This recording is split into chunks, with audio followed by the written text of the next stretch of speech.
Guys, I want to talk to you about something. And I got to say this to you.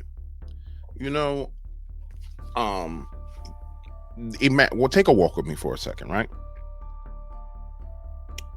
And follow my logic. And let's apply this to politics as well. All right. So years ago, 20 years ago, because bullying, people were bullied and they were talked about and their feelings were hurt, people had tougher skin. In fact, it's even better if I let Anne from the UK explain this to you. So Anne, explain this to people before I go any further. And then we're going to apply this to what's going on in politics. Nobody has the right to live their lives being protected from offence or from insult or from hurt feelings. It is an occupational hazard of living in society. And if you really can't take it, become a hermit. But more seriously, on the opposite end from the snowflakes, poor little darlings, on the opposite end from them are the totalitarians. We meet for the 20th. I hope I will have the pleasure still to be invited for the meeting. When we meet for the 20th Governance Summit, you will use the app like Uber, but not anymore to call some driver, but automatically guided car, a self-driven car, will come to your hotel or wherever you are and will bring you to the airport. No, Los Angeles is one of the cities with the heaviest traffic, who told me in 2030 Los Angeles will be private car driven free.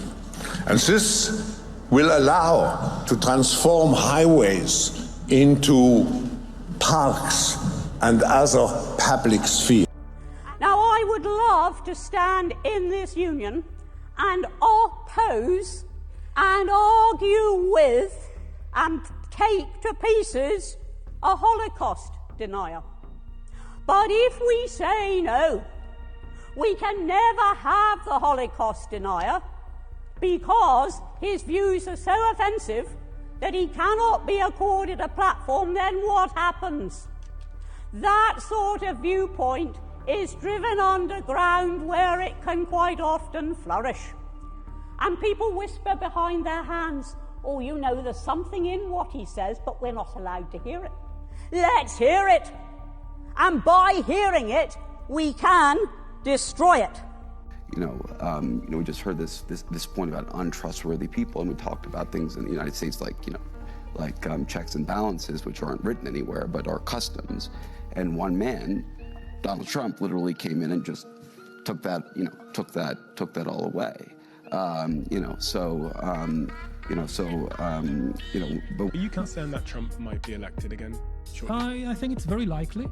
And if it happens, it is likely to be the kind of like the death blow to what remains of the global order.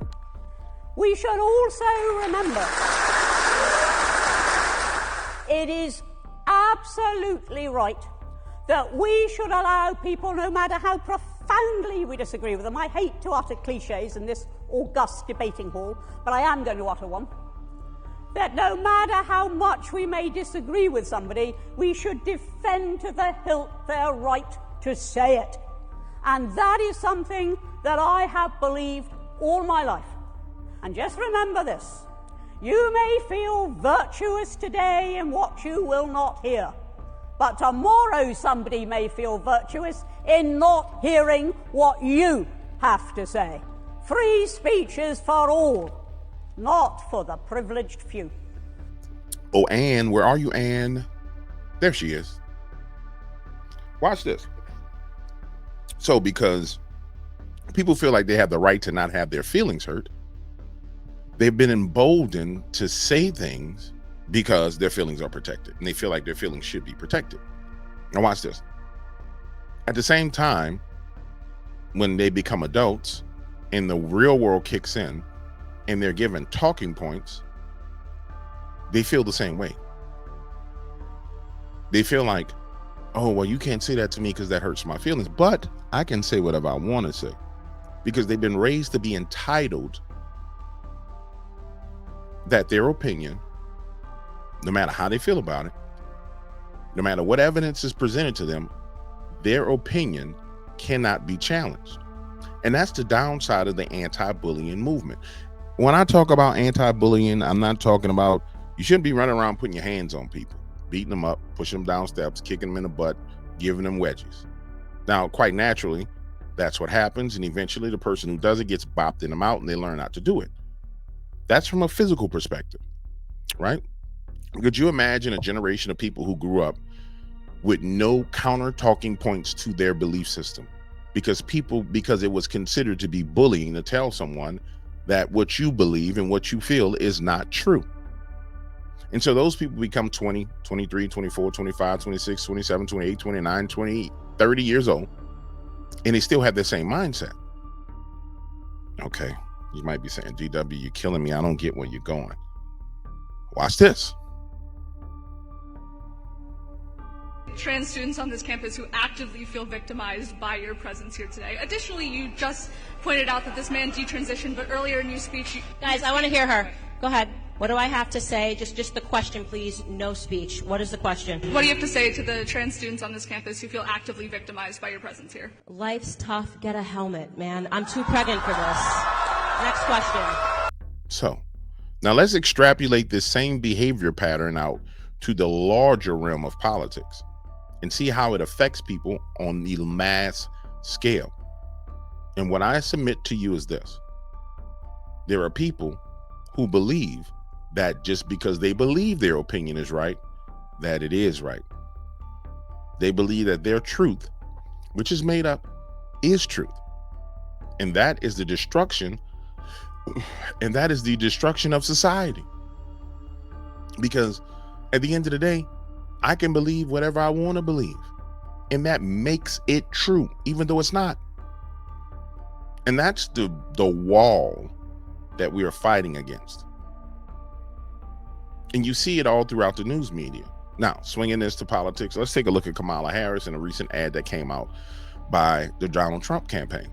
And this ad is indicative of that, pointing out that underlining behavior, that underlining belief system. And the very first clip of it shows you it. It's them talking to Kamala about her being the border czar. And he says, you haven't been to the border. And she knows she ain't been to the damn border. But watch how she turns it around and says, oh, and I haven't been to France either. Because this is the belief system that we're dealing with. That whatever you believe is true, however you justify it in your mind, that becomes the reality for you. And then the objective is to push that reality on everybody else. And then when someone says, no, what you're saying is not true, that is not reality, they are a bully. And you call them names and you defame them and you say all these different crazy things about them. Basically because you don't want to accept reality. You don't want to accept the truth. There's not multiple truths. There's one truth. And it's based on evidence. But we're walking into a situation now where if this is allowed to stand, that society is going to crumble. It's going to crumble right in front of your face.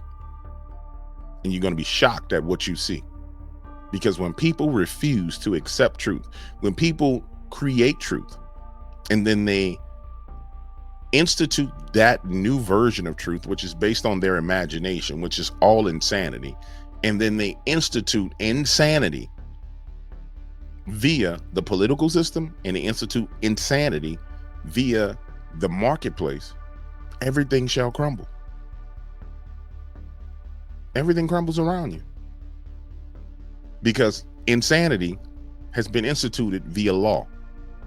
And that's what we're looking at, ladies and gentlemen. That's what this whole election season is about.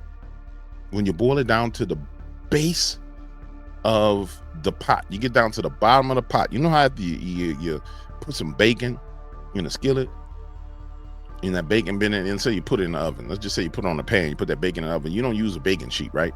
You just put that bacon in the oven. We'll just put it on a pan itself. The bacon gets to boiling, and it start cooking and start turning nice and delicious, and it's brown. And then you slide it off, get it right in time. It's not sticking. Get it, put it on a napkin because you want to get all that grease out of it. Remember the stuff that's left over in that pan? If someone was to tell you that you need to eat what's left over in that pan and that's bacon, you say, no, that ain't the bacon. The bacon is what's on the napkin. No. What's in that pan is bacon. Eat that. I'm going to take what's on the napkin because that's not bacon. That's bad for you.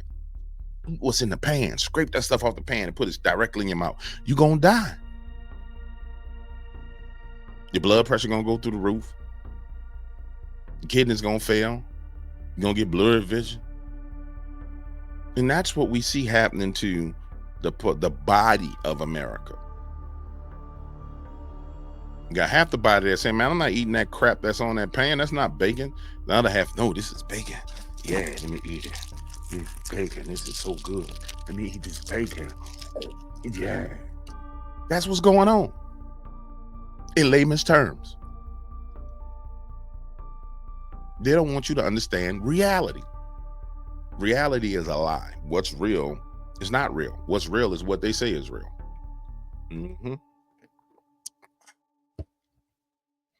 That's all I got to say on this video. I'm out of here.